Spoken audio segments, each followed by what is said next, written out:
எல்லாருக்கும் வணக்கம். Welcome to Dharsha's kitchen. இன்றைக்கி நம்ம சேனலில் ஒரு சூப்பரான ஸ்நாக் ரெசிபி தாங்க பார்க்க போகிறோம். கொண்டக்கடலையை வச்சு ஒரு வடை ரெசிபி தாங்க நம்ம இன்றைக்கி செய்ய போகிறோம். இந்த வடை ரெசிபி ரொம்ப டேஸ்ட்டாக இருக்கும், செய்கிறதுக்கும் ரொம்ப ஈஸி. இந்த ரெசிப்பியை எப்படி பண்ணுறதுன்னு பார்க்கலாம் வாங்க, வீடியோக்குள்ளே போகலாம்.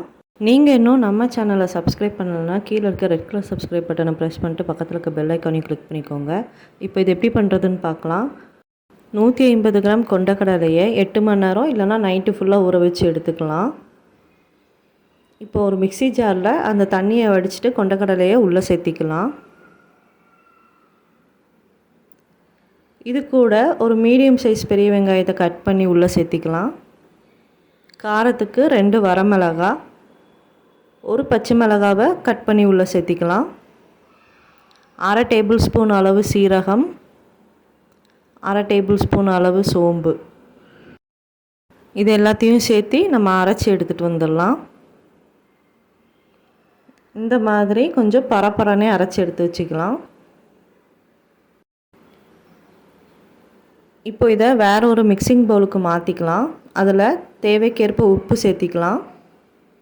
உப்பு எல்லா இடத்துலையும் படுற மாதிரி ஒரு டைம் நல்லா மிக்ஸ் பண்ணி விட்டுக்கலாம். இப்போ உங்களுக்கு இது வடை ஷேப்புக்கு பிடிக்கிறதுக்கு வரலன்னா இது கூட 2 டேபிள் ஸ்பூன் அளவு கடலை மாவை சேர்த்திக்கலாம். இப்போது இது கூட வாசனைக்காக கொஞ்சம் கொத்தமல்லியை கட் பண்ணி உள்ளே சேர்த்திக்கலாம். இப்போ இதையும் ஒரு டைம் நல்லா மிக்ஸ் பண்ணி விட்டுடலாம்.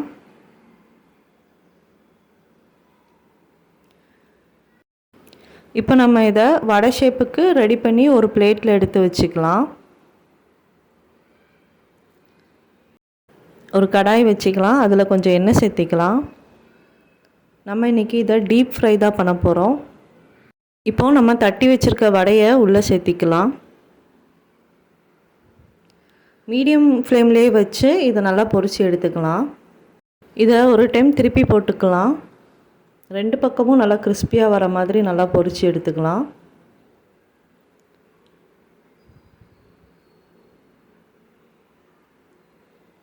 இந்த கொண்டக்கடலை வடை சாப்பிட்றதுக்கு ரொம்ப டேஸ்ட்டாக இருக்குங்க. கண்டிப்பாக நீங்களும் இந்த ரெசிப்பியை ட்ரை பண்ணி பாருங்கள். இப்போது 2 பக்கமும் நல்லா கோல்டன் ப்ரௌன் ஆகிடுச்சு. இப்போ நம்ம இதை எடுத்து வெளியில் வச்சிடலாம்.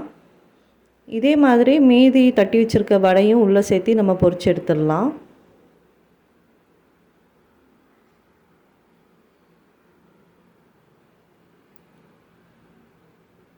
இப்போ நம்ம இதை சர்வ் பண்ணிடலாம்.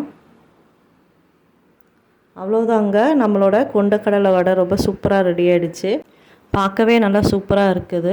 நல்லா வெளியில் நல்லா கிறிஸ்பியாக மொறுன்னு இருக்குது. இதை ஈவினிங் டைம் டீ கூடையோ காஃபி கூடையோ வச்சு சாப்பிடச்சில ரொம்ப டேஸ்ட்டாக இருக்கும்.